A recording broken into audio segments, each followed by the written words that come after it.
for today's insightful session. So, whether you're here for learning, growth, networking, or certification, you are absolutely in the right place.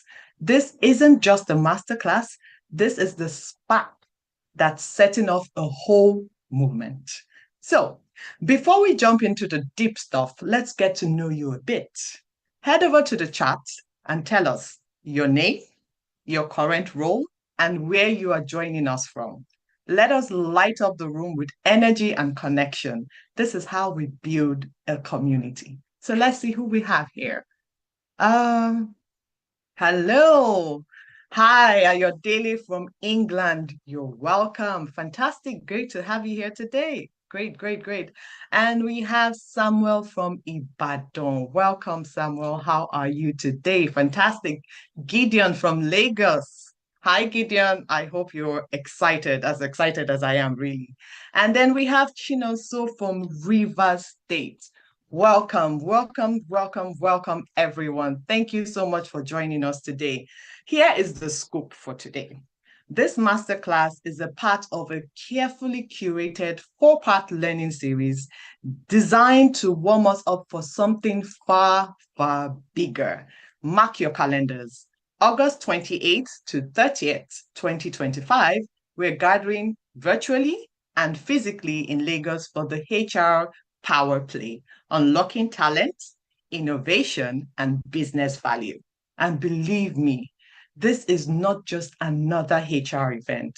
We have over 26 industry-leading speakers, 7 groundbreaking plenary sessions, 6 strategic technical sessions, a career clinic, and of course, our signature gala and awards night, complete with a maxed party at the luxurious Radisson Blu Hotel in Ikeja, Lagos. It's going to be 3 days of learning, unlearning, and unlocking the future of people leadership across sectors. So, registration is ongoing. The link is in the chat box, www.aehrp.org/conference. Don't just register, get your organization to sponsor your partnership. We also welcome corporate sponsorships and brand showcases. If you need support with that, just type sponsorship in the chat and our team will reach out immediately. Okay, so before we dive into today's masterclass, let's take a moment to look back. AEHRP conferences have consistently raised the bar. And last year's 7th annual conference in August 2024 was no exception. From power-packed panels to unforgettable conversations, it reminded us of the value of community, shared learning, and bold leadership in HR. So let's rewind together and relive some of those highlights from the AEHRP annual conference in 2024. Let's watch the video right about now. Falala, falala, make a de falala, falala. Blessings upon my life till they see me for valala. Mama say make I listen to Jah, make I no reason to fall. Man I be living too fast, make I dey chill and relax. Life has been good to me, I do not take this with levity. Nothing is new to me, but lucky I'm grateful for everything. The good and the bad and the ugly, all of the joy and the suffering. And then it dawned on me, all that I seek is in front of me. Isha Oluwa ko seni to ye, bí mo ṣe ṣe mi o mọ̀. I just stay on my grind every day, I keep my eyes looking up. As she dey see, I give the glory to God. As she dey see, I give the glory to God. Isha Oluwa ko seni to ye, bí mo ṣe ṣe mi o mọ̀. I just stay on my grind every day, I keep my eyes looking up. As she dey see, I give the glory to God. As she dey see, I give the glory to God.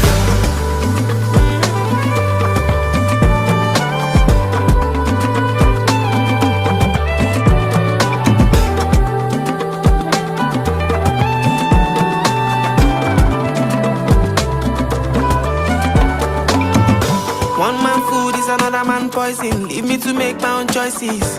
Only see me with the people who love me. Love to the ones that have lost me. I came from nothing, made it to something, but every day I'm still working. Send me my money, pay me my money, anything that's come back on me. 2024, I pray to God, make I no follow. Be motion love, be motion ball, Oluwa show me. Don't know tomorrow, save me from sorrow.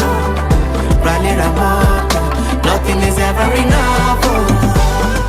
Isha Oluwa go send it to you.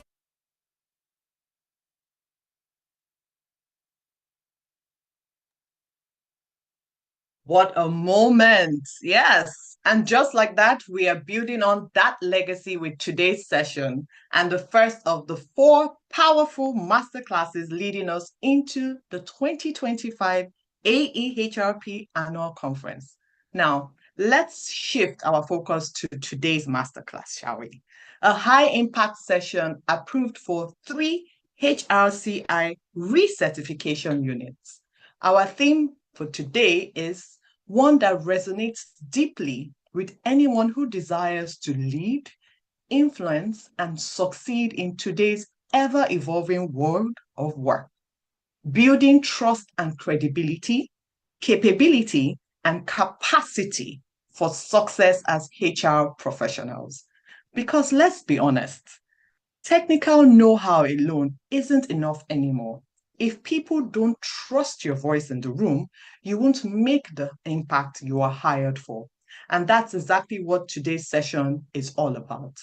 But before we dive in, we're honored to be learning today from a deeply respected voice in the profession. Let's take a moment to hear the profile of our esteemed facilitator. Please listen carefully and get your notepads ready. Oluseyi Fasonya is a highly accomplished human resources executive with over 20 years of experience in aligning HR strategy with business goals across a variety of industries.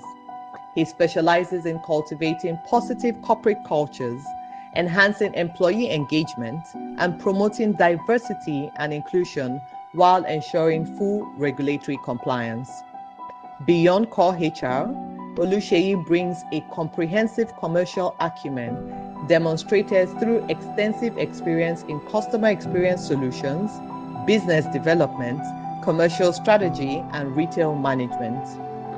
This cross-functional expertise, honed across diverse sectors, including telecoms and logistics, uniquely positions him to drive talent acquisition and management strategies that directly contribute to organizational growth and market leadership.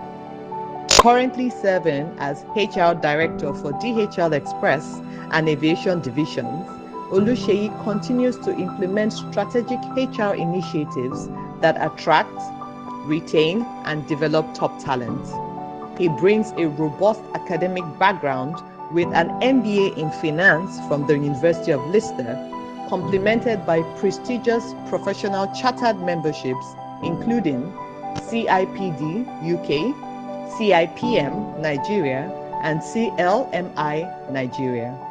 With his strategic vision and dedication to excellence, Oluseyi Fasonya helps organizations achieve their full potential through people.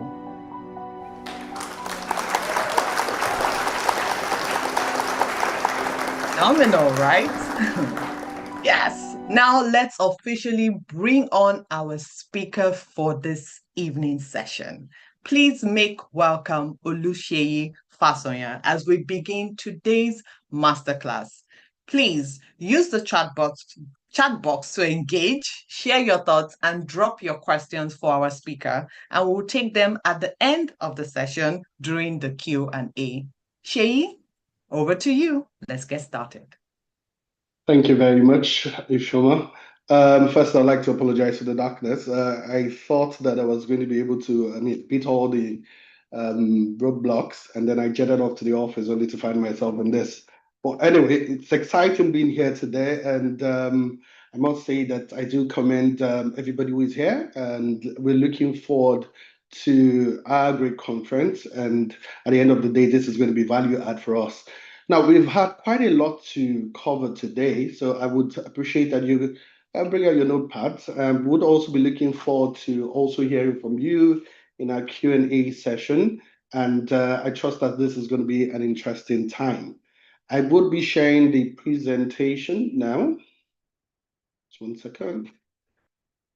Please let me know as soon as you can view my screen. Can you see my screen, please?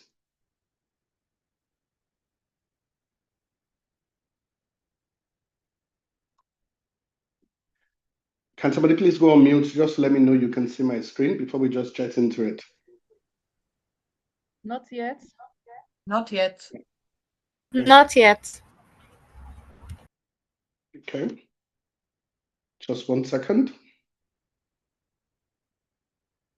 Not yet. Okay. And how about now? Like this Yes. Coming up. I think. Yes. Great. Great. Okay, we're prepped for an exciting time, and I'm happy that we have people across our network, across countries as well, multiple countries who are also attending this session. Within this session, we'll also be looking at some scenarios that are Nigerian in context as well as global in context. Well, just to jump into it, we've got just about an hour to do this. The learning objective for today is this, is to equip us as HR practitioners with the knowledge and strategy to build and sustain trust with employees as well as leadership, quite very critical. It will be providing practical tools and insights for HR professionals to enhance their credibility as ethical as well as competent strategic partners, to also develop the capacity of HR professionals by fostering essential skills in business acumen, data analytics, strategic workforce planning, and change management. And we hope to empower you with the ability to increase your capacity through process optimization, technology adoption, and effective resource management, whilst ensuring resilience and scalability. I do have two screens here, so if you see my gaze shift, it's because I also have another screen. However, ultimately, it is to enable us as HR professionals to become indispensable strategic partners who drive organizational success, as well as promote a thriving workforce in both local and the global context. So, looking at the foundation of influence itself, we must understand to succeed in this expanded and increasing complex HR role, HR professionals must proactively build consistent and consistently demonstrate continuous enhancement in these three critical areas, which is trust and credibility, capability, capacity as well. Trust and credibility is the bedrock, and it means being consistently seen as reliable. And that is one area HR is seen as having a gap.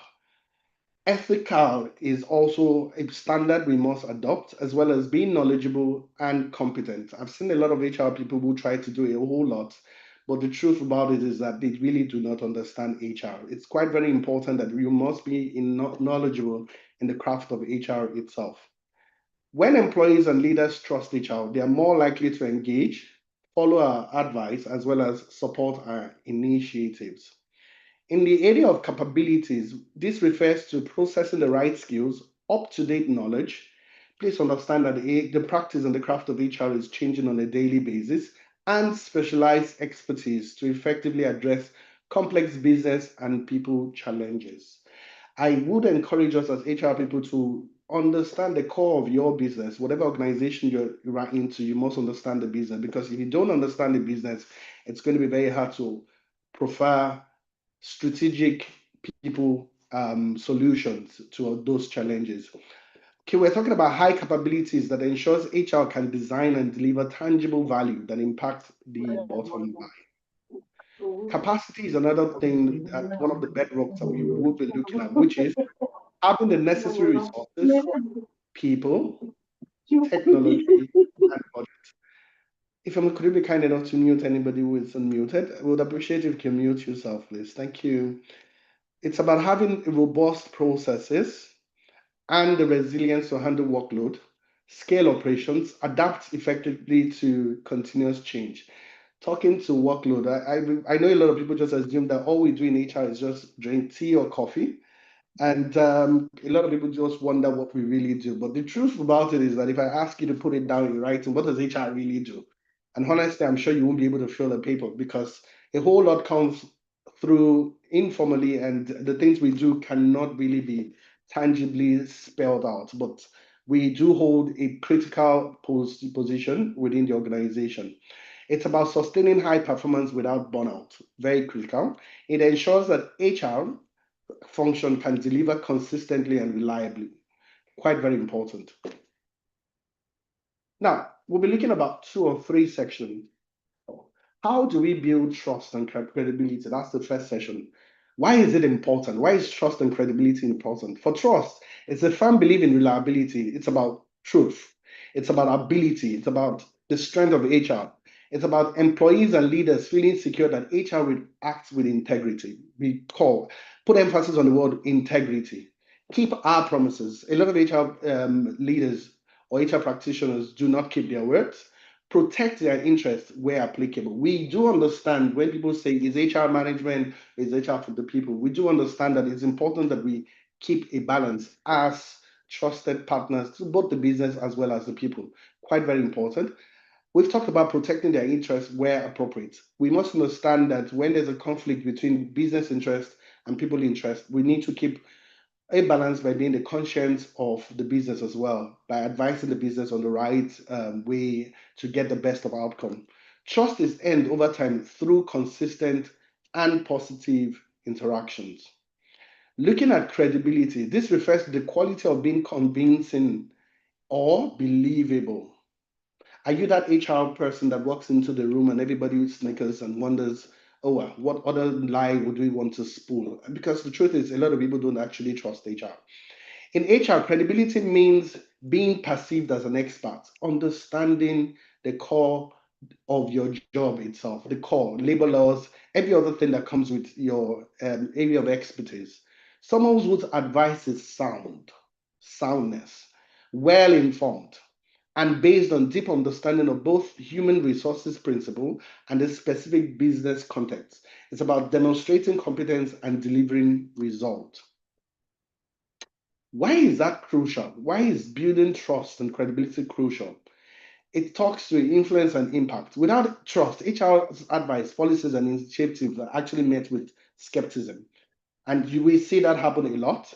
There's a lot of resistance if there's no trust, or even outright defiance, ultimately being ignored or undermined. I recall joining an organization within the industry, and I was poached by another organization. And by the time I was going to join this particular organization, there was currently an ongoing issue within that particular brand within the industry. And I recall getting a call from the President General of the National Union asking me, oh, just want to find out, you're joining this company, am I correct? I said, yes. When are you going to join? They said, in the next 4 weeks. No, it's the next 4 weeks. You know what? We have an issue with this particular organization. What we're going to do is this. We're going to disrupt everything, cause a strike. And by the time you join, it won't be like it was when you joined that we started this. Okay, naturally, we do develop good relationship. I remember is the President General for NECA at the moment initiated those discussions, who stood by the word that, look, you have a new person on board, and we trust that he's going to be able to resolve this issue. And because I had developed credibility in terms of integrity in the union, still being within the same industry, they were able to trust. We were able to navigate that very murky waters, and eventually we were able to stop the strike from happening, and at the end of the day, address the issues that were there. So do not think that because you're HR in your particular organization and you would skip or change jobs into another organization, that it does not matter. It does actually matter. The integrity, the reputation you're building right now, it's key to determining how successful you'll be as an HR practitioner. So trust is actually earned over time through consistent and possible interactions we've identified. Now let's look at credibility. Credibility refers to the quality of being convincing or believable. In HR, it means being perceived as an expert, someone whose advice is sound and well informed. We talked about that earlier, based on a deep understanding of both human resources. Sorry, I think I've gone back again. Okay, yeah, I was talking about why is it crucial? Employee relations. A foundation of trust. This is a foundation of trust that promotes open communication, psychological safety, and willingness amongst employees to approach HR with concern, knowing that they will be fairly heard, confidentially, and with empathy.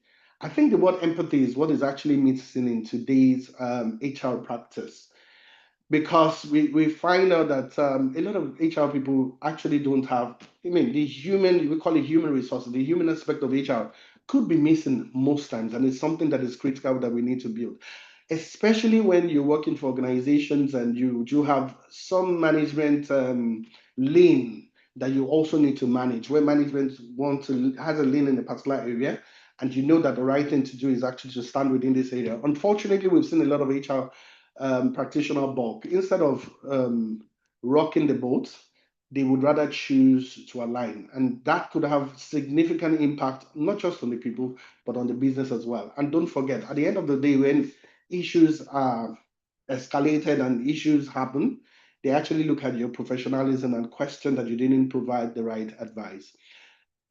Leadership and partnership is a crucial aspect as well. Where HR is consistently trusted and credible, business leaders view them as indispensable strategic partners. They invite HR to contribute to critical business decisions, talent strategies, and organizational design, elevating HR's role from just being administrative to core advisory function that shapes the future of the business. We'll be looking at about 5 pillars to build trust as well as credibility. The first one is confidentiality. This is actually very paramount. Protecting sensitive employees and organizational information is quite very important. I know if I talk about salaries now, as HR practitioner, we just know that regrettably, salary is something that is not very as confidential as we may desire. You'll be shocked how many people actually knows who is earning what and what. But I mean, within the HR space, confidentiality is quite very critical for us. Performance review, disciplinary actions, strategic plans, as well as personal issues build immense trust. I've seen HR practitioners who are quite loose with information, resulting in impacting not just the psychological well-being of employees, especially when they have, say, things like medical issues, private issues, family issues that they did share with HR and they found on the shop floor. Quite very disheartening for such employees.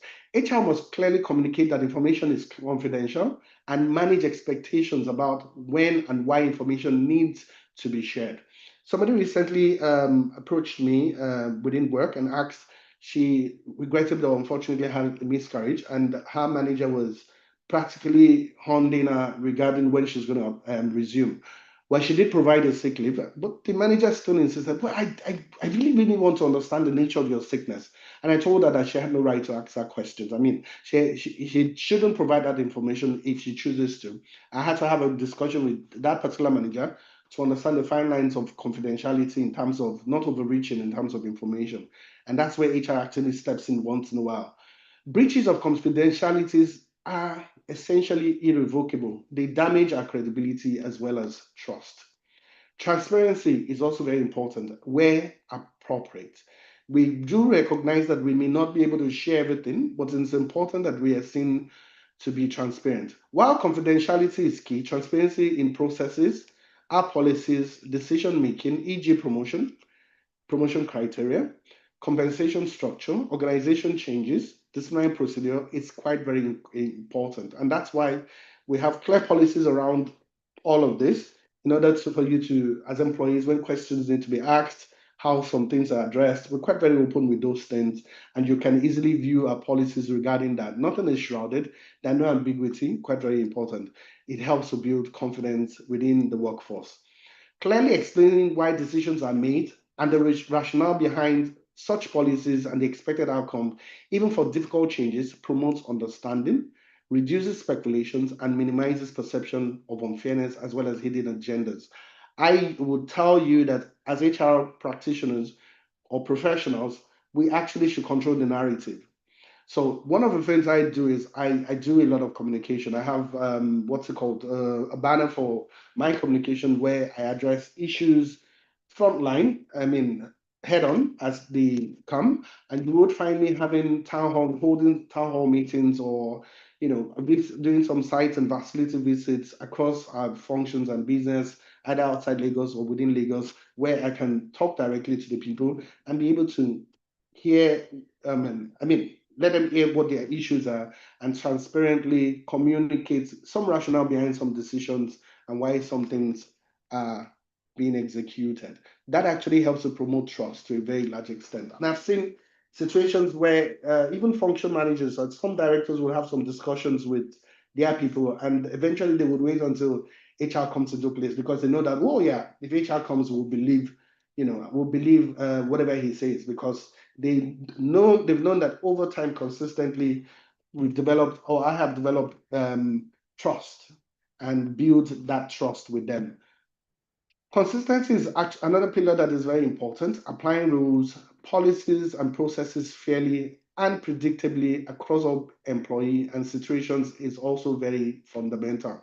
Inconsistent application leads to perception of bias, favoritism, and unfairness, which rapidly erodes both trust and credibility. HR must ensure policies are clear, well communicated, and applied equitably without exceptions.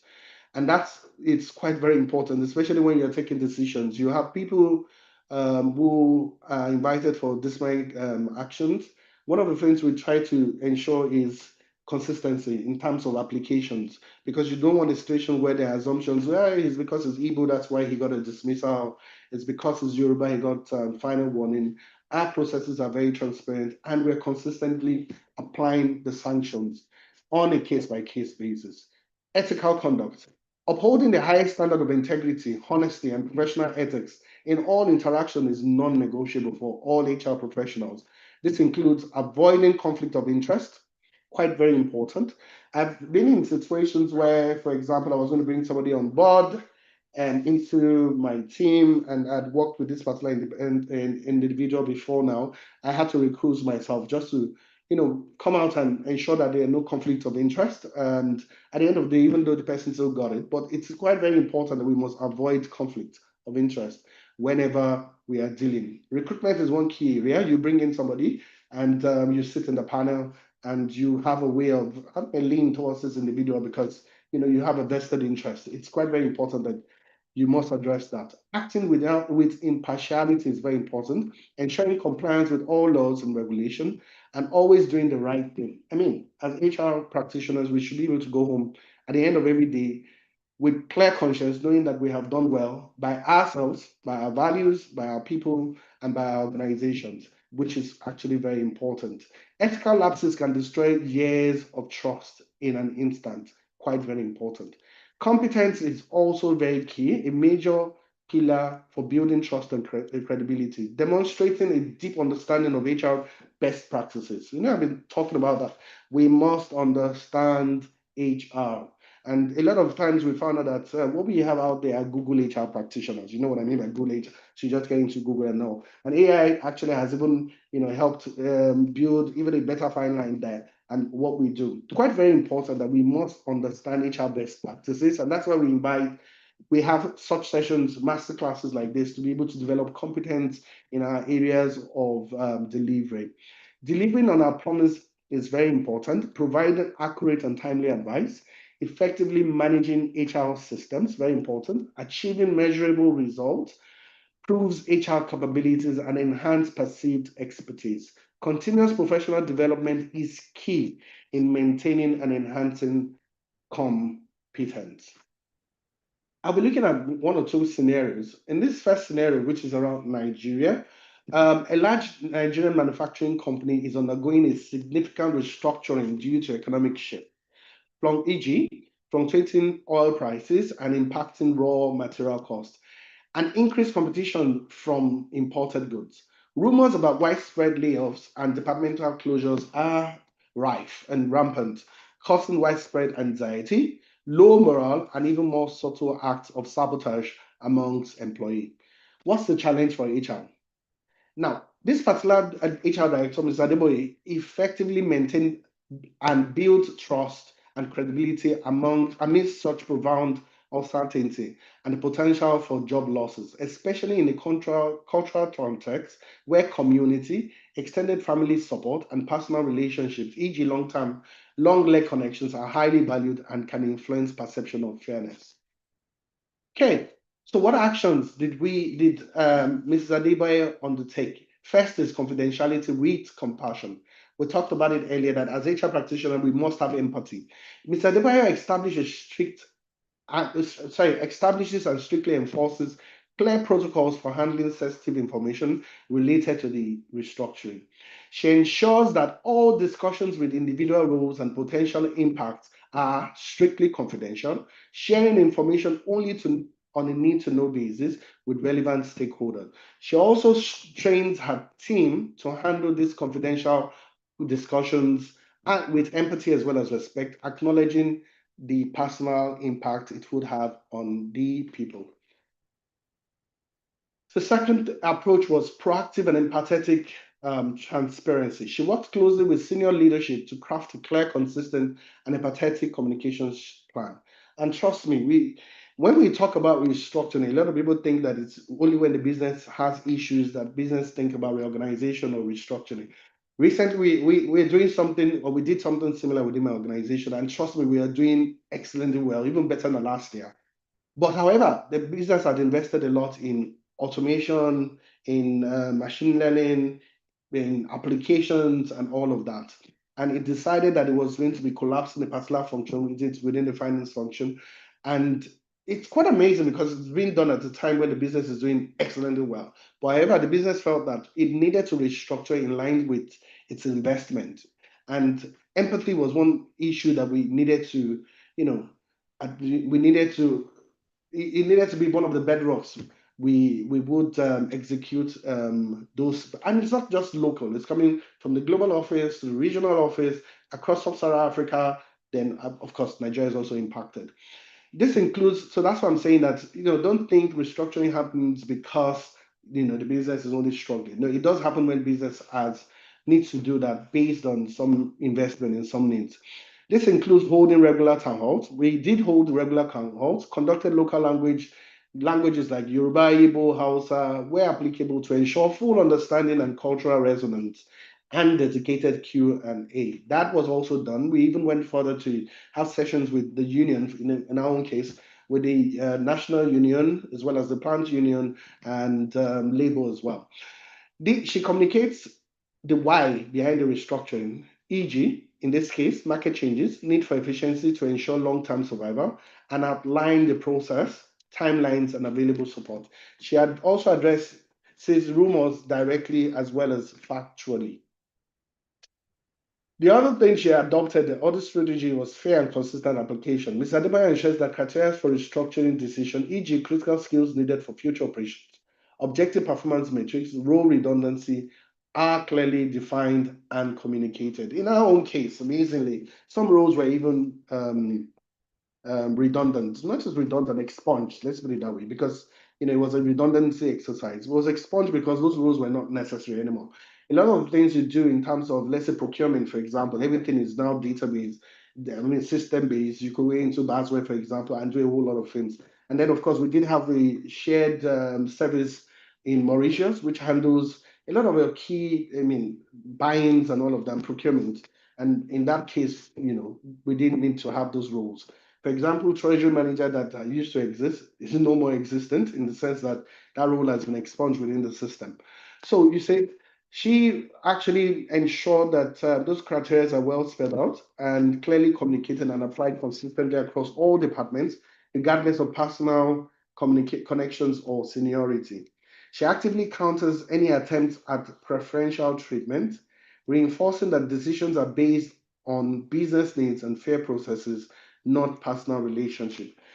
Regrettably, in our own case, we even had situations where people were regraded from being managers into supervisors, 3-level steps in some cases, because with the level of investment that were made, there was no need to have seniority at this level, because that oversight had been moved to a shared service that sits in Mauritius, for example. So it would mean having double expense within the books to have to keep two people doing that. So that restructuring exercise could also affect grading, and that's why I'm just bringing that in. She also ensures that severance package and outplacement support comply with Nigerian labor laws and company policies, treating all affected employees equitably. If you go into our labor law, you find out that we don't have so much when it comes to protecting our people. And in cases of redundancy, a lot is left to our collective bargaining agreement. But however, it's something that we may need to develop within the business in terms of what is affordable. Visible empathy and support system were put in place. HR provides clear and accessible information on comprehensive support service, such as career counseling. We did that.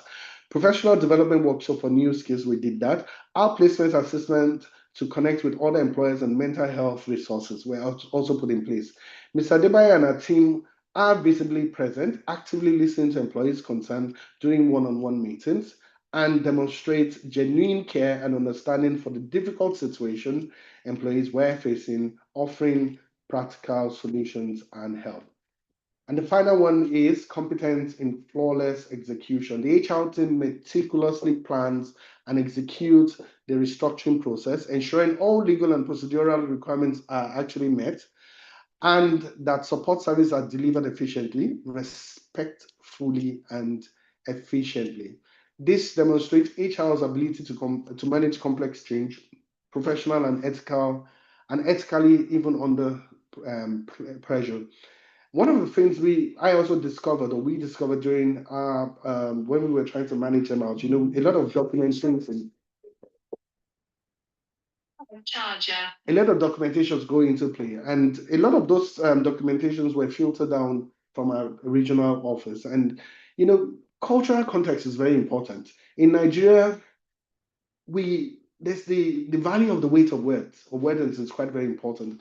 And I recall that in the initial letters that were cascaded down from the regional office, I mean global and regional office, were very direct, were very blunt. And people were like wondering, I spent 23 years within the organization, I've spent 20 years within the organization, I've spent 15 years within the organization, and all you are giving me now is a letter of redundancy, a letter of termination, and all of that. The language was actually very, even for me, I mean, it was quite, but we had to justify, and HR had to come up with, local HR had to come up with a more empathetic communication. Because look, if I, as an employer, if you walk into my office and then have access, and then you bring a letter of termination of redundancy, the way it sounds was more like, it was beyond just restructuring, you understand? Because the language was quite very tense and without tact.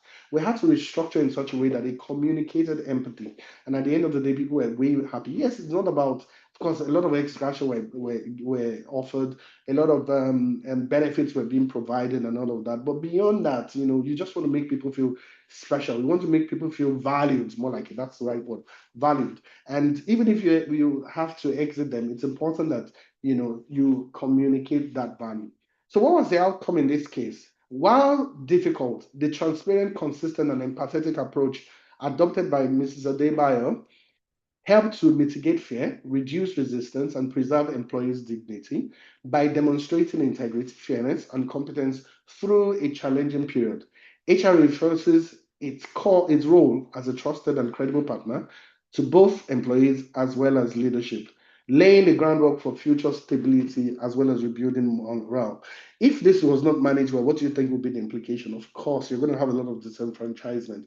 The people left behind will feel, oh yeah, I mean, someday when I'm not needed, I'm just going to be, cast aside, thrown off, and all of that. We needed to manage even the people that are still, within the organization, even across functions, because we know that this restructuring may also cascade across the business. And of course, managing it in an ethical and professional manner is quite very important so that you can still have a going concern. If you're not careful, it will result in you having regrettable losses. Of course, would you ask me if some people left? Of course, people left. Key people that were not expected to leave left, you understand? But, a lot of people left out of retrospection, thinking like, well, I really need to do something. But if you had not been properly managed, you probably would have had, major exits that could they technically affect the business, not just across that department or function alone, but across the business.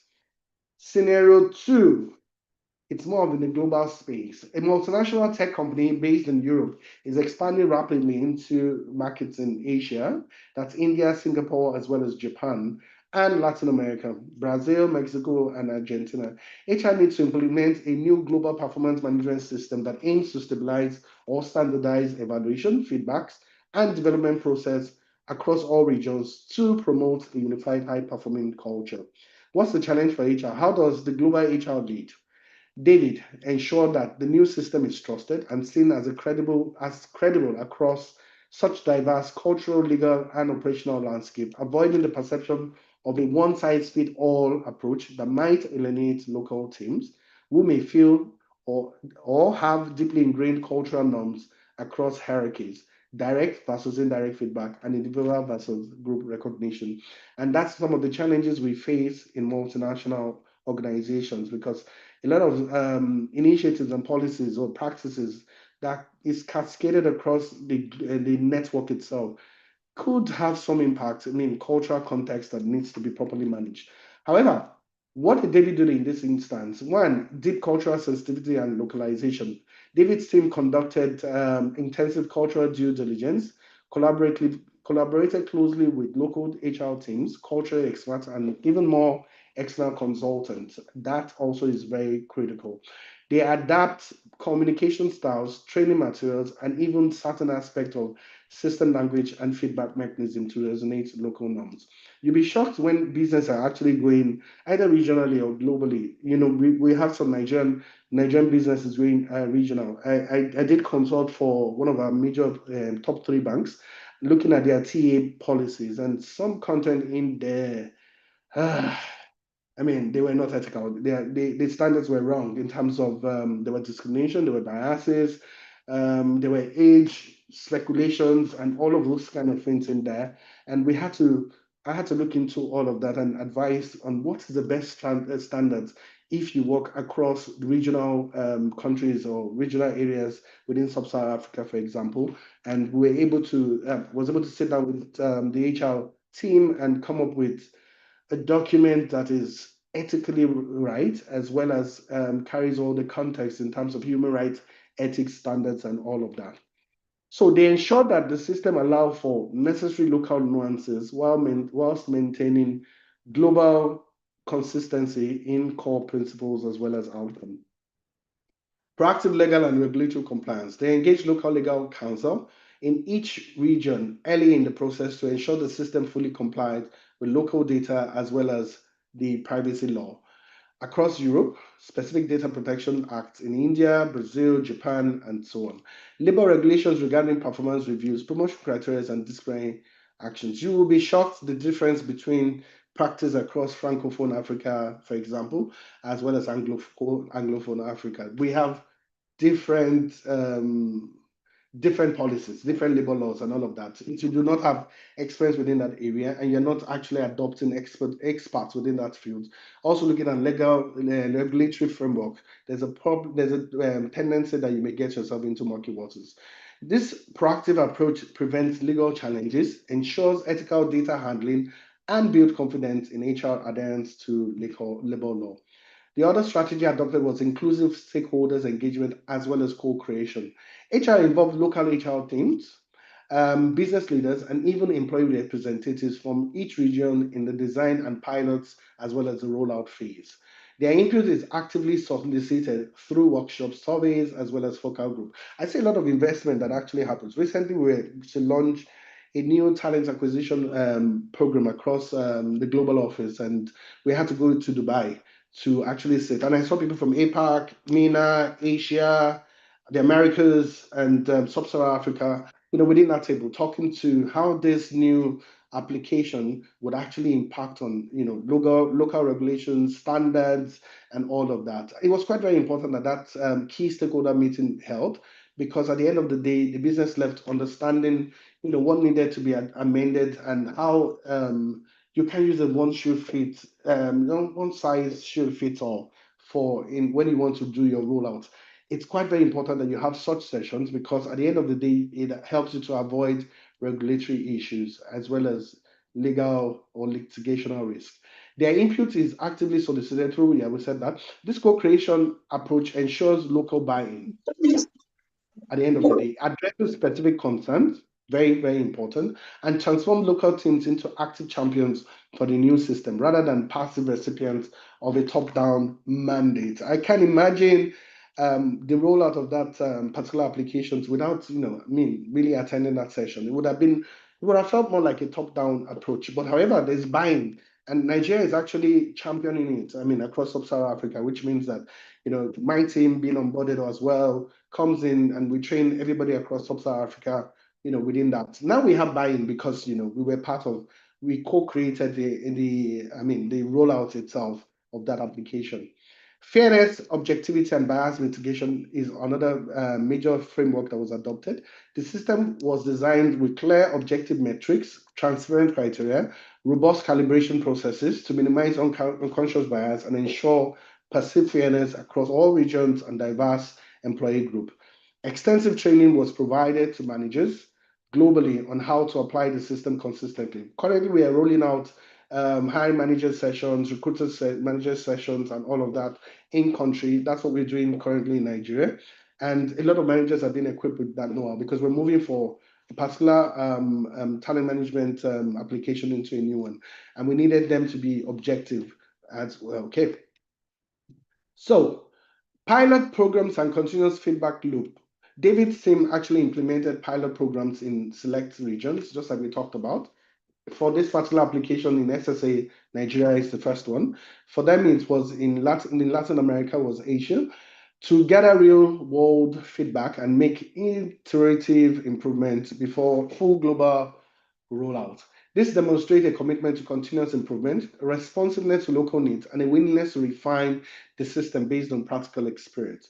So what's the outcome? By demonstrating profound respect, recall, respect for local context, ensuring meticulous legal as well as ethical compliance, fostering active participation through co-creation, and ensuring systematic fairness. David's team successfully built widespread trust in the new global performance management system. This significantly enhanced HR global credibility as a business partner, a strategic business partner, capable of navigating complex international environments and driving a unified high-performance culture. Thank you. So let's go into section 2, which talks to enhancing credibility. What is it? What are we talking about when we're talking about enhancing credibility? Capability.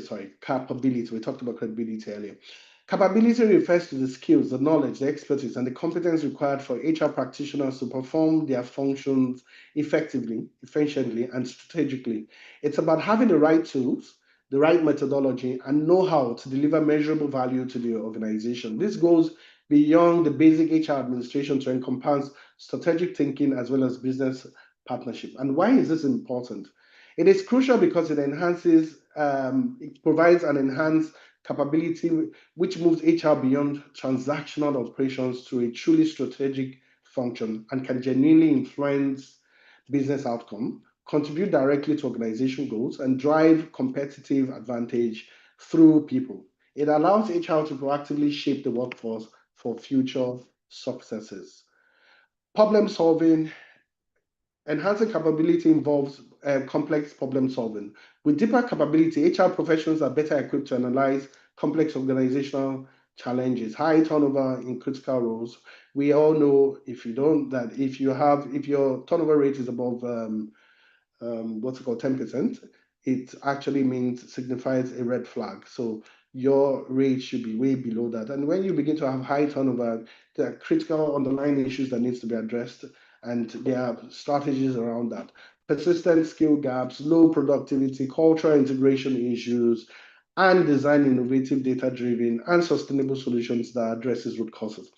Now, one of the things I also realized is that a lot of HR practitioners shy away from data. Yeah, I don't know. Sometimes people think that coming into HR, saves you the complexity of having to deal with data, especially when you want to go for some studies, or when you want to major in some areas. You say, oh yeah, let me just go to HR. HR won't have so many maths, but my dear, sorry.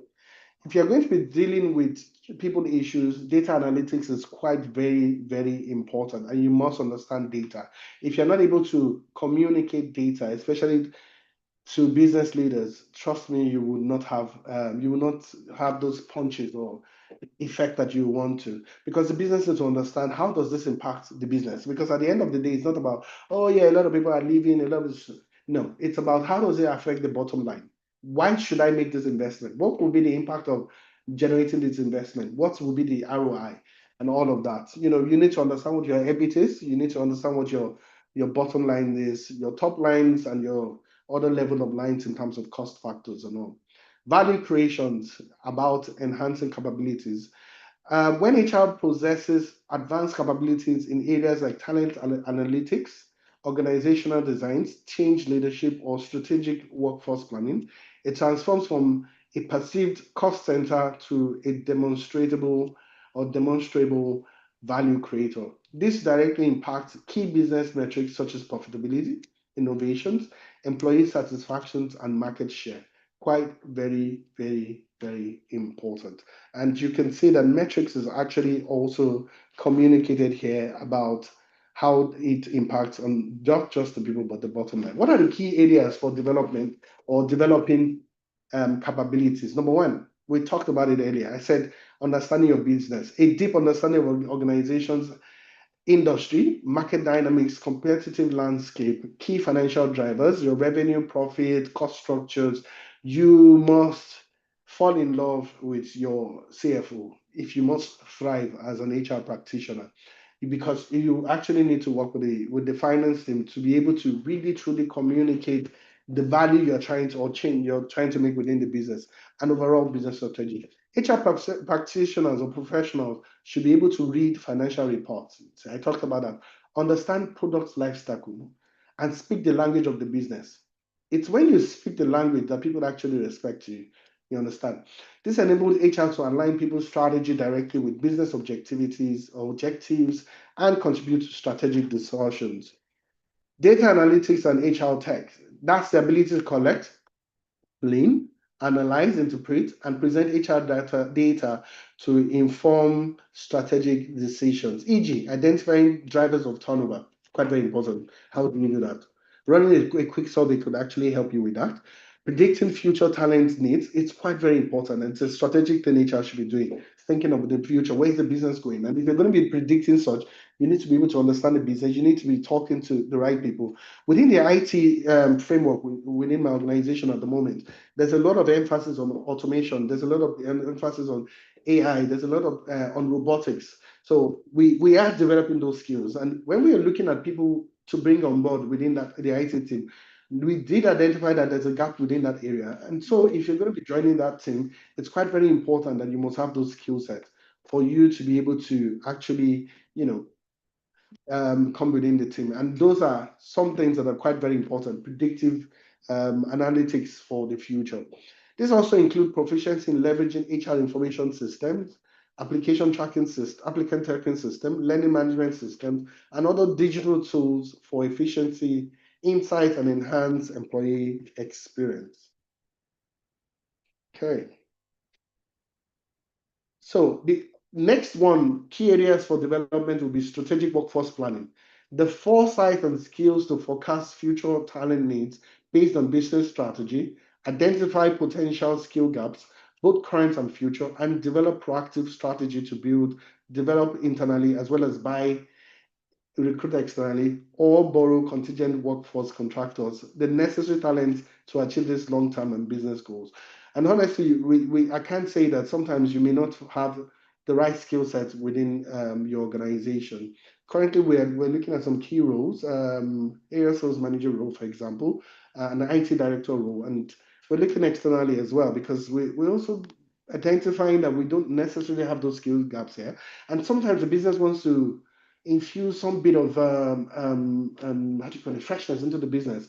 I understand that a lot of us want to, well, I know within the new generation, people don't want to spend 10, 15, 20 years within the organization. But sometimes there's a tendency that when you are within a particular organization for too long, you may lose sight of what's happening, what's the best practice out there now, what's the in thing there now. So some organization might begin to identify that there are some gaps in that area and we may need people. And not just that, we may be considering looking for, let's say, for example, a CFO, because the current one may be moving into a regional role, and we're looking internally and we're realizing that we can't find people with the right profile. And when you talk about profile, it's just not about competence. You may be good at what you do, but profile could be, you know, leadership outlook, communication outlook, all of those kind of things. And we've not been able to identify the right person, the right profile. The person that would have been considered is currently exiting because she's taking on another opportunity elsewhere. And by implication, we may be seeking such people, such competence out there. So I'm actually saying that word profile is quite very important because as HR professionals, you need to project the next level. Understand that we promote the people we're comfortable with. You understand? You cannot afford to be shabby. You cannot afford to, drabby in the way you look. Your communication you cannot afford to be bad with your communication. Your delivery.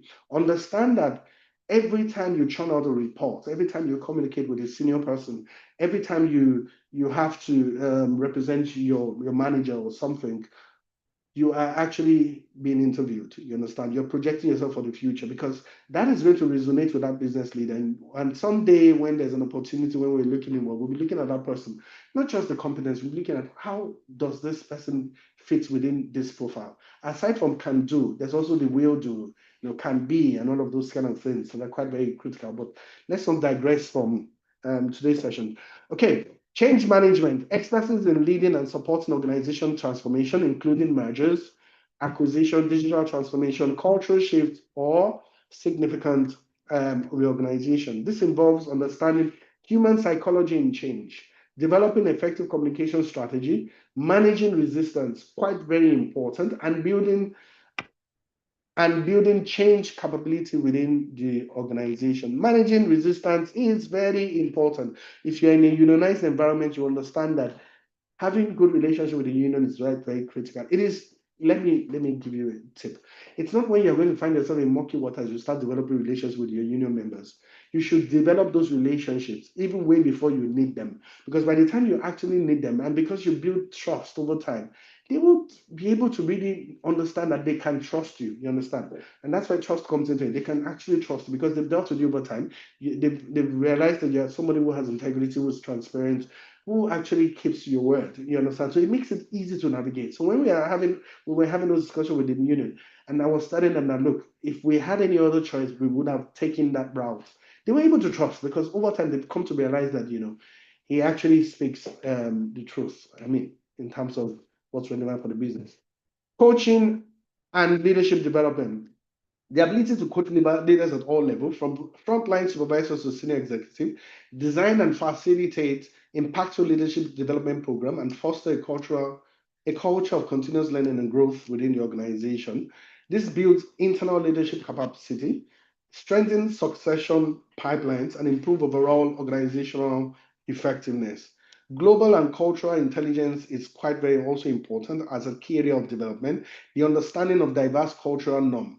If you work within the multinational space, you would understand what we are talking about because you would be face to face with some areas of that you may have bias in areas. We talked about DEIB. When you work within a multinational space or the international space, you would have colleagues that that are gay, lesbian, that are all sort of people, and you would have to talk in your bias because one of the things we usually will go for is unconscious bias, managing unconscious bias. And the truth is that we do have it. I'm just talking about sexual orientation. Let's talk about somebody that walked into my office that was going to be interviewed for one of my senior management role and had a burqa, and all. And I had to deal because I had done that training before then. I had to deal with that. Every day we are faced with our global cultural issues and biases. And trust me, this person did excellently well. I would have offered the job, but she works in an oil and gas, and she was asking for my salary as at then. That means we couldn't afford her. But talking into that, this is essential for managing global teams. If you are choosing to go the global route and choosing to go within the multinational space, you must understand that cultural sensitivity and intelligence is quite very critical.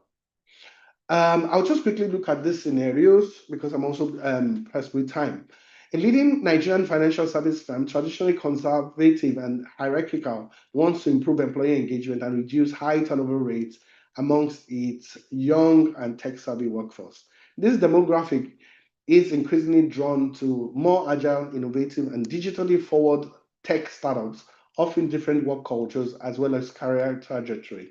The talent for HR. Mr. Maker recognizes that his HR team's current capabilities are strong in traditional HR administration, which is compliance and payroll. That's a lot that most organizations are into, but lacks the strategic, data-driven, and digital expertise needed to address the evolving expectation of this demography to compete for talent as well as to stem the talent drain effectively. So, what are the actions they put in place? Advanced data analytics. Mr. Maker invested significantly in training his HR team on advanced HR analytical tools and methodology. There are lots of tools out there and applications out there that you can use for even chiefly for data analytics. You have Cloud AI, you have Gemini, you have ChatGPT, you have a whole lot of things that can actually help you with your data spool. All you need to do is garbage in, garbage out. The quality of input depends the quality of output. This includes workshops on using sophisticated data visualization, Power BI, Tableau, quite very important. In addition to Excel, it's not just beyond Excel. I have one of my company manager finally, practically for us to do her World of Work certification, which involves a lot of data analytical tools and competence and all of that. There's a whole lot of investment you have to make, and trust me, you will need to spend some money to invest, and that would actually provide you the platform to fly into any organizations, not just within Nigeria, but within the global space when you have those global certification. Digital HR adoptions and expertise was adopted. The team actively explored and pilot and implement new digital engagement and platforms. The HR teams were trained not just how to use this tool, but how to leverage them strategically. There's also the strategic workforce planning and proactive talent management that was adopted. The team learned to move beyond reactive hiring and into something more proactive. They were trained to link engagement and turn over data directly to business outcomes,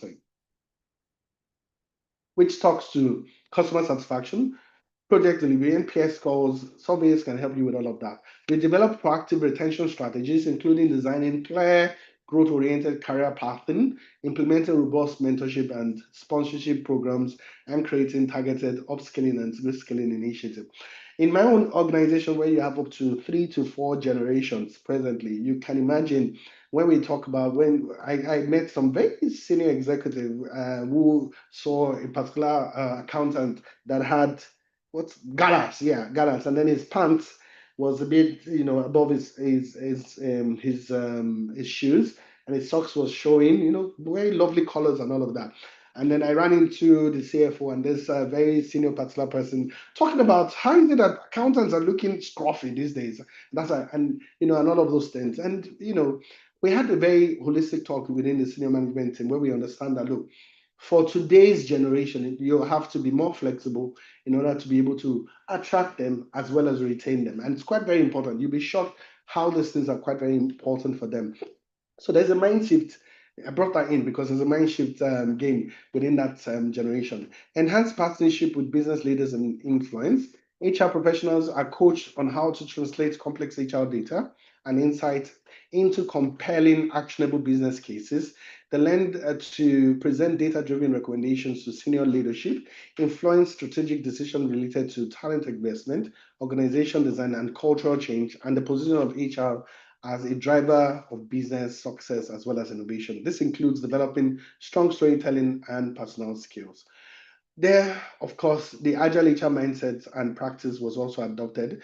Mr. Maker introduced principles of Agile HR, encouraging his team to adopt iterative approaches to HR projects, gather continuous feedback, and be more responsive to changing business needs, moving away from rigid, long cycle processes, which HR practitioners are actually used to. The outcome, by strategically upskilling in advanced data analytics, aggressively embracing digital HR tools, developing expertise in proactive talent management and strategic workforce planning, and enhancing their business partnership skills, Mr. Maker's team actually shifted from reactive problem solving to being proactive, data driven strategic intervention. This significantly improves employee engagement, reduces turnover, and positions HR as an indispensable strategic partner in the firm's digital transformation journey and its ability to attract and retain top talents in a competitive market. Okay, the second scenario, I would please pardon me. I would ask that you indulge me to quickly skip, so because we are pressed with time, we will be sharing the presentation as well, so you'd have all the context of the slides. So let's just quickly move into slide 3, which is about developing capacity. Developing capacity refers to the ability of an HR department or individual HR professional to handle the volume and complexity of work. It's about stamina. As a HR practitioner, you must have stamina. Please trust me, you must have stamina because you're doing a whole lot, a myriad of tasks about at the same time. And that's why I was talking to, if I ask you to actually judge what you do in a particular day, let's say, oh yeah, you were in yesterday, can you please just detail down everything you did in that particular day? You'll be shocked that you won't be able to write anything. But the truth is that you were sweating it out, attending to issues as they come, both from the regional office, local office, key stakeholders, as well as walk-ins as well. You know, that's what we do. So stamina is quite very important. Scale of operations effectively, adapt to changing demands, and sustain high performance over time without experiencing burnout or compromising quality. You cannot. And I tell my people, excellence is the key. You must get it first time out. It's quite very important because the quality of your output determines your quality of person. It's about having the bandwidth, that's talking to stamina, resources, and structural resilience to deliver consistently as well as effectively. Why is it crucial? Crucial. It's about scalability. An organization grows, expands into new markets, or undergo rapid transformation. HR must be able to scale its operations. Our recruitment volumes, onboarding efficiency, payroll processing, employee support without breaking down.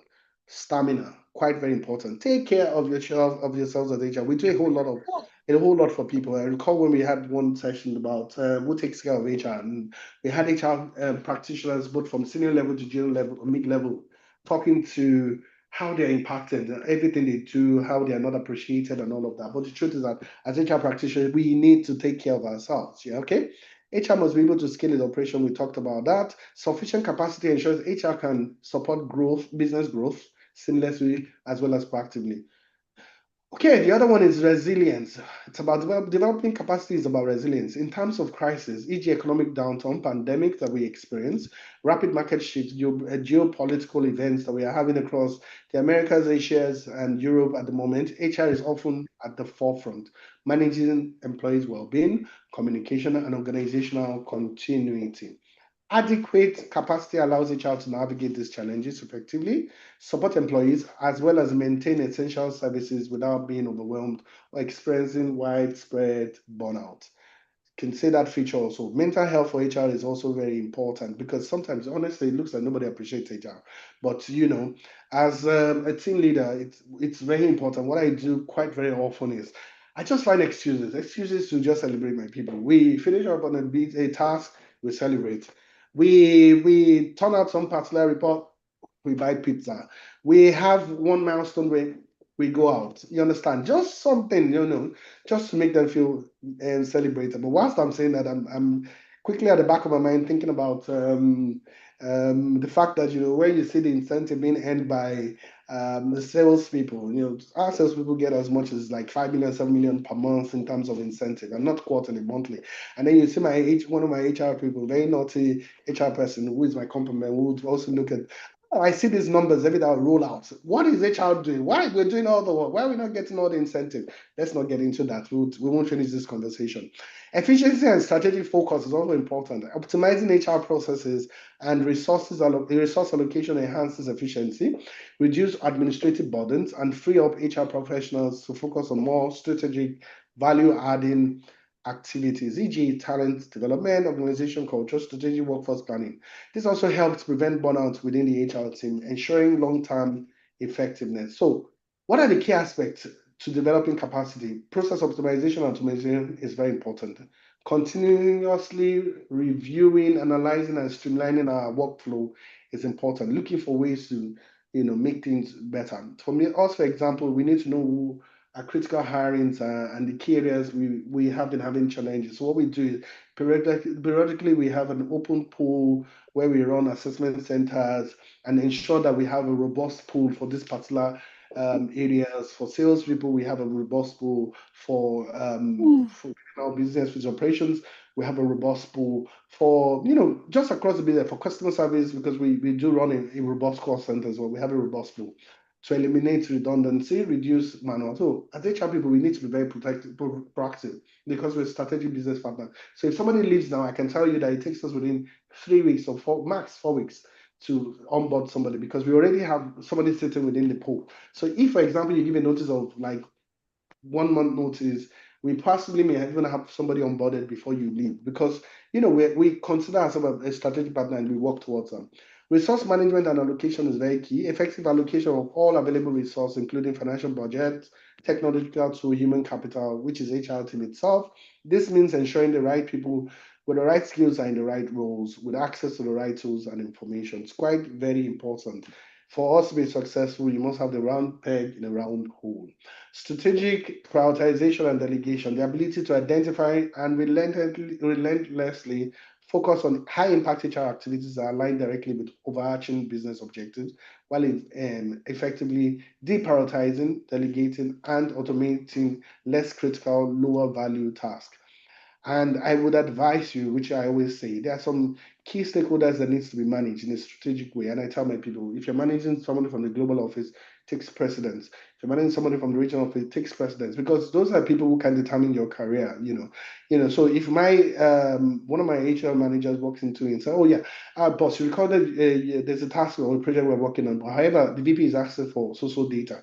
My dear, dump my work. You can go to achieve that because I understand the importance of how that can impact a career. So for my people, I say you have to develop hierarchy in terms of, yeah, if I can wait, I would wait.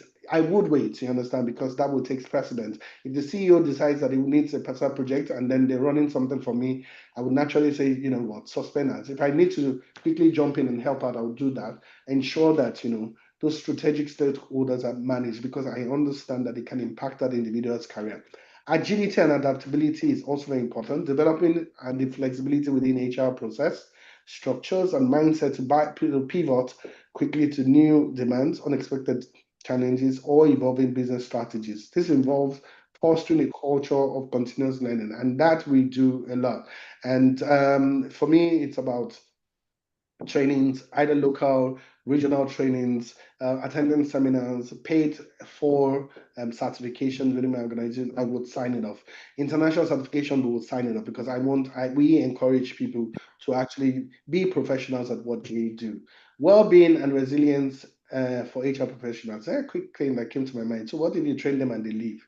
Well, what if you don't train them and they stay? They make a shoddy they provide shoddy deliveries and it impacts on your overall value as an HR department as well.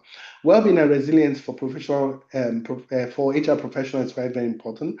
Recognizing that HR carries a significant emotional and operational burden.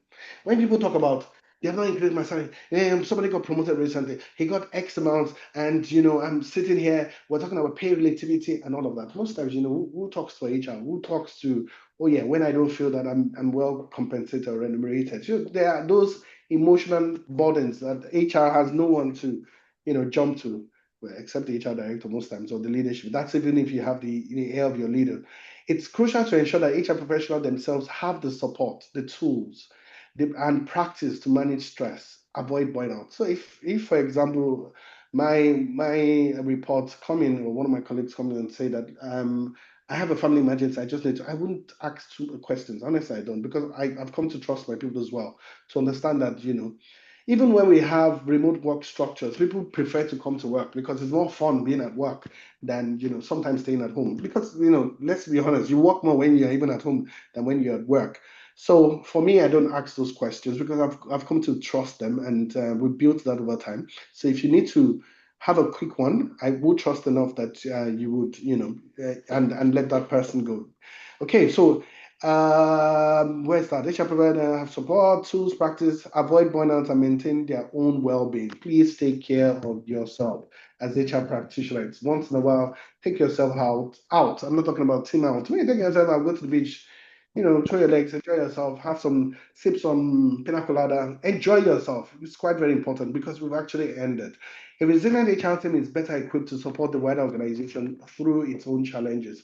This includes promoting work-life balance, work-life integration, more like it, because it's hard to have a balance really, because work eats into it, everything eats into each other. Providing mental health resources and fostering and promoting a supportive internal team environment, quite very good, important. The scenarios have been provided, like I talked about earlier, because we're pressed of time. You would have the slides and you'll be able to go through that scenario. So closing it, let's look at what's the connectedness in the connectivity of this success, trust and credibility. Trust and credibility are the fundamental elements that enables HR to influence, gain buy-ins for new initiative, and be seen as a respected voice at the strategic table. Without them, even the most brilliant HR strategies will fail to gain its traction, as employees and leaders will lack confidence in HR intentions as well as capabilities. For capabilities, it provides the intellectual capital, practical skills, and strategic insight necessary to design, develop, and execute HR strategy as well as solution. It's about knowing what to do, e.g., how to conduct a workforce analysis. Very important. How to do it effectively, using appropriate tools as well as methodology. Quite very important. And in terms of capacity, ensures that HR has the operational bandwidth, the resources and resilience to sustain effort, scale operations, manage workload. Manage workload is very important. And well, for business leaders, I always say the quality of your output determines, your input is my output, or your inflow is my outflow. You know what I mean? So the quality of your inflow determines the quality of my outflow, you understand, when it comes to my own deliverables as well. So, what's the role? Your role as HR practitioner is actually to make your boss do good. Nobody actually says that to you. No business school will tell you that. So, it's important that you must make your boss do good. And how do you make your boss do good? By doing your job well. I mean, by knowing your job, by managing your priorities, by delivering on your numbers, by delivering on the projects. Once you do that, trust me, heaven is the limit. He's there to sing your song. He's going to be your champion and all of them. It's about being able to do it consistently. Consistency is important. Efficiently, deliver within the required timeline. Now, people say things like, "Oh yeah, it's not about the effort. Nobody really." Well, we can be frank with ourselves. I'm sure nobody cares about the effort. Sometimes it's about the delivery. You understand? Results. Sometimes you may have worked overnight, but the important thing is that you deliver within the timeline. But people, I mean, holding your sleeves and doing the job is not really something that's popular out there. But trust me, when it comes to delivery, it's quite very critical, and it's not about the effort you put into it. Oh yeah, I didn't sleep. I didn't. What is important is, did you deliver on the project? It's a yes or a no, and these things don't happen all the time. Yeah, sometimes you may have a particular quarter that's just crazy and you're running all sort of projects, but there would also be some downtime. I barely can find one within my own organization anyway. It's about scaling operations, managing workload, and consistently delivering on its promise. It's about being able to do it consistently, efficiently, and at scale without becoming overwhelmed or compromising on quality. Very important. I tell my people it's a safe place. If you make mistake, please let me know. I would manage it. We would manage it. And that's what we do. So it's about creating a safe place where HR people can come in and say, I think I dropped the ball. And then, oh yeah, okay, so what can we do? It's quite very important.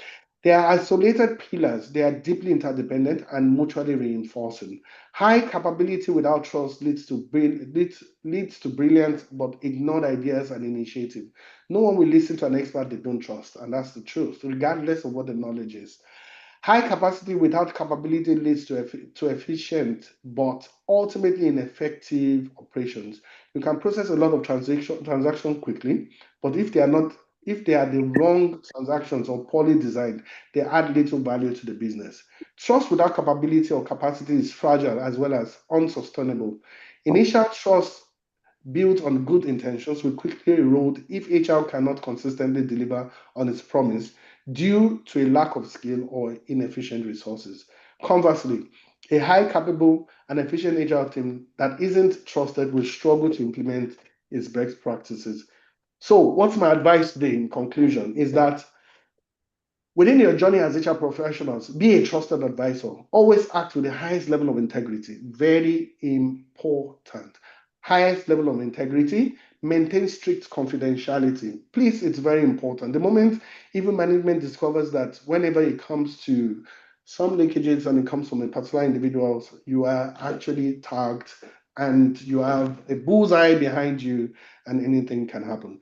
Strive for appropriateness, appropriate transparency in all your dealings. Recall, you need to be tactful in your communication. When you say something, what is quoted is HR said. So, tactness and transparency is very important. Build strong ethical relationship with employees. Very important.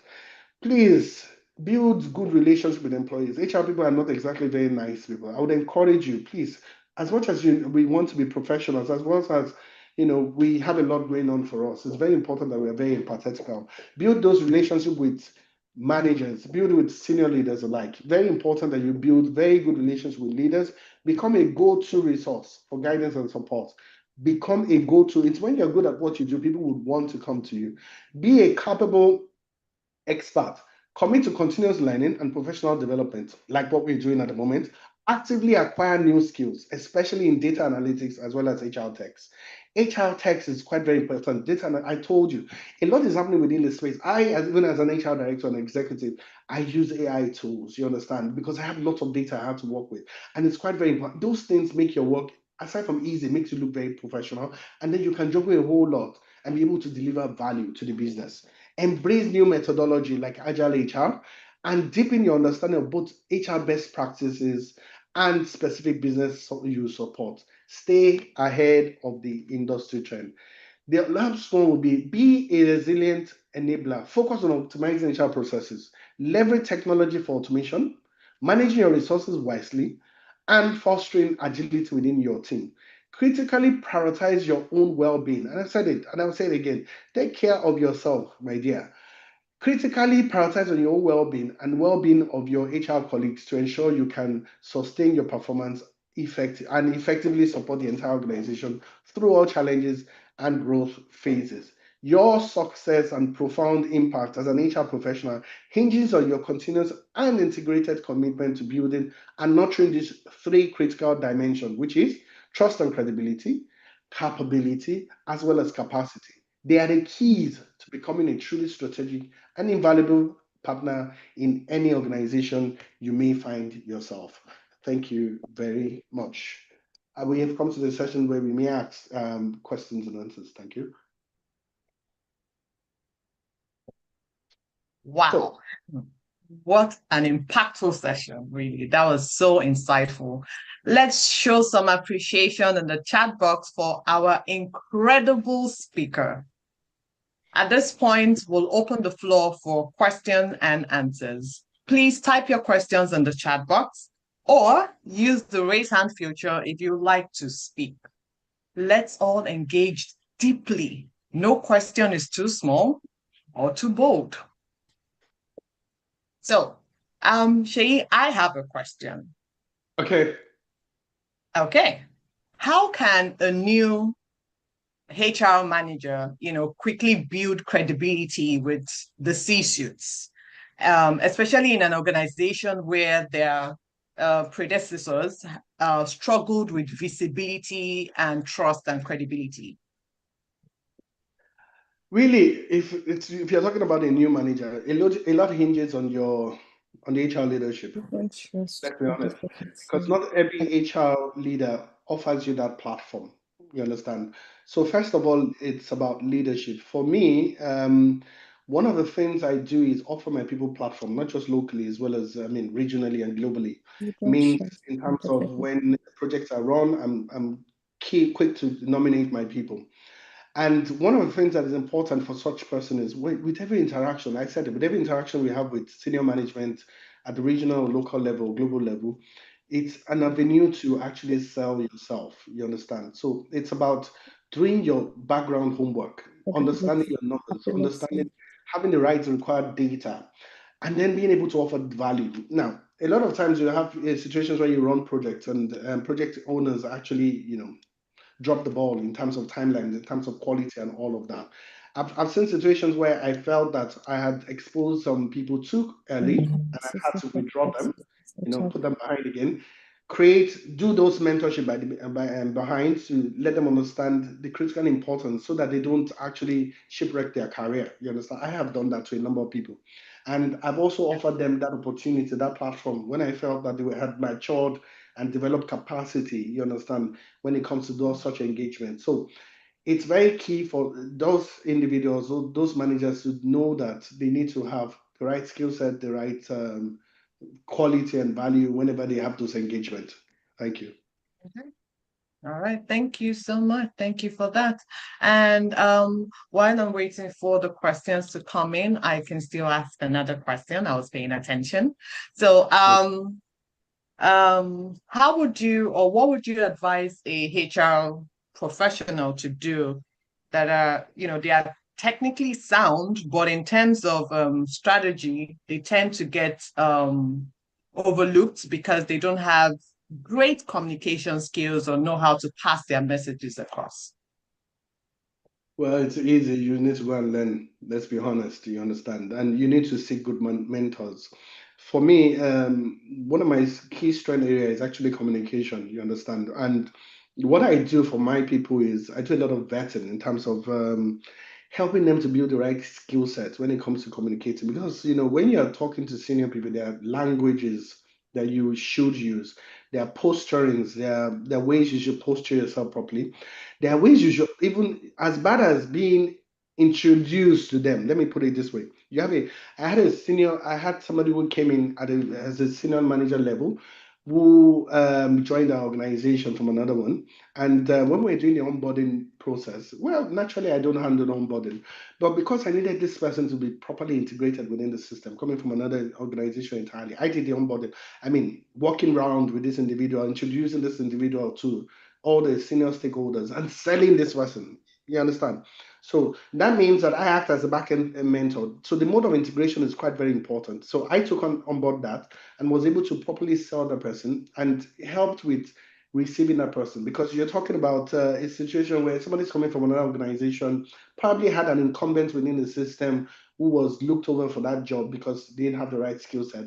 So, and there are some emotional biases, over time, and you don't want to be able to ride over those hurdles. So it's important that the way you integrate that individual is very important, and that was done by me. And of course, you need to also mentor. We have a body system that talks to learning how to manage the nuances, cultural norms, the culture within the organization, whether you like it, it's integrated. Even if you have a global or company-wide culture, within different departments, you have different cultures. I've seen situations where in this particular department is populated with Yoruba people. So within this environment, cultural norm, you must understand that, sir and ma, it's important to get your work done. Yeah, let's be honest. Let's talk to you. We're Africans, we can talk about that. And within it, particularly in department also, you have people from the eastern side. Who cares less about all those things, and you can integrate. But even at that, that's talking to how to manage that. So you have to be able to mentor the person and say, look, if you're going to get this done from this particular, you have to be able to manage this culture thing. Navigate it. People will say that it's not important, but you will get to learn. And if you don't know, okay, so that would be it for me in that area. So quite very important. The mentorship helps. All right. Thank you very much. Okay, so Modupe has her hands up. Modupe, let's hear you. Thank you. Good evening. Thank you very much for your session. So I want to ask, how would you advise that we go about changing the perception? It's something you said as well, that HR people are not really friendly, right? How would you advise changing the perception? Because I had an experience and with someone who used to go into my bag to take my things, then goes on at a town hall to say, oh, HR team is not very nice. And I was like, huh, you go into my bag. How nice can I be when you have that freedom? So how would you, advise that we rearrange that mindset? Well, the truth is you can't actually help too much when it comes to perception because it's a personal bias. It's about dealing with your unconscious bias as well. But however, there are certain things that we also must do when it comes to HR. I've come to realize that people find it a bit hard to reach out to HR people. For example, we recently, well, not recently, installed access control into HR, and that's when we started talking to data protection and all, and the fact that we need to be, more compliant when it comes to people working into documents and all of that.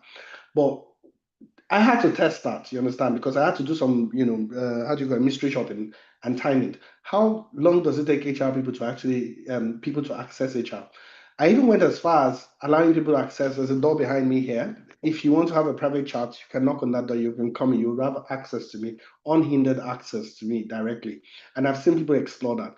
So for you to be friendly, you have to show yourself friendly first of all. I mean, that means you smile once in a while. I encourage my people to have such word rounds. Occasionally, we will go around to functions. Maybe this time around is customer service. We may go with 2 boxes of pizza, for example, and say that, hey guys, we just want to celebrate you. You guys are doing great, wonderful job.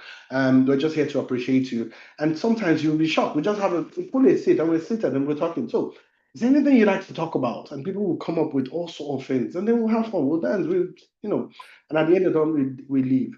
What that helps to do is that it makes them realize that HR is approachable, HR is reachable, HR is, I mean, there are people in HR, not monsters. You understand? So every opportunity you have to interact with people, just respectfully, be respectful, be empathetic. You understand? Be there for them. I know that sometimes, we have a lot going on and somebody wants to see you and wants to interrupt your time. You could politely ask them, could you give me half an hour, please? I just have this project I need to do now. But as soon as I'm done, be sure that I would attend to this, But what we do a lot of time is not people, we ignore people.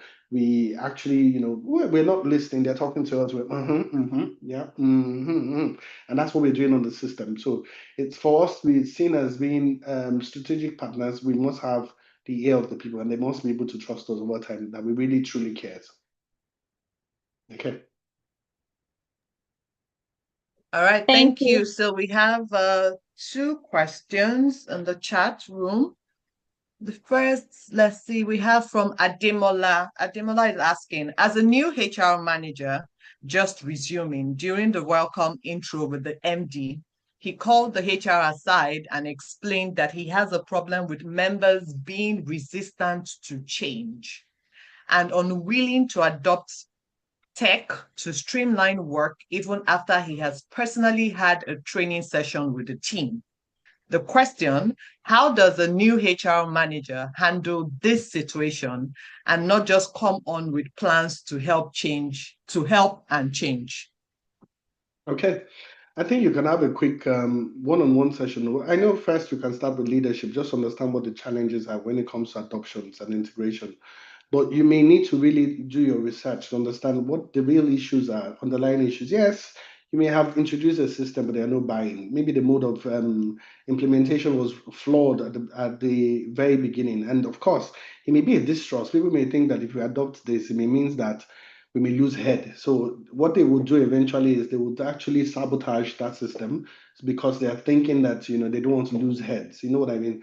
So you need to really go down to understand what exactly is the real problem. And sometimes a little survey would not help in this, but you may need to have those one-on-one stakeholders meetings where people can freely share what their concerns are, and you should be able to address them. So once you're able to do that, identify what the core issues are, then you can be able to then say, how then can we make this work for you? I mean, work for you as well as the business. Once you're able to identify that, it may be that they don't have the right resources. There may be a whole lot of things. The MD may have thought, yes, we've done some trainings.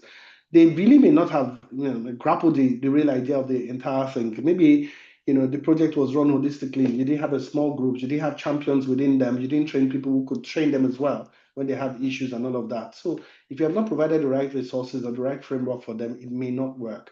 So if you do your deep dive, you may be able to identify the key issues and then be able to prefer the right solutions for good integration. Thank you. All right, Ademola, I hope that answers your question. We have another question from Franca. So Franca is asking, as a new HR manager in an engineering firm, an issue arises where a site engineer withdrew from a site after spending more than 8 days on site, wasting resources and getting nothing done.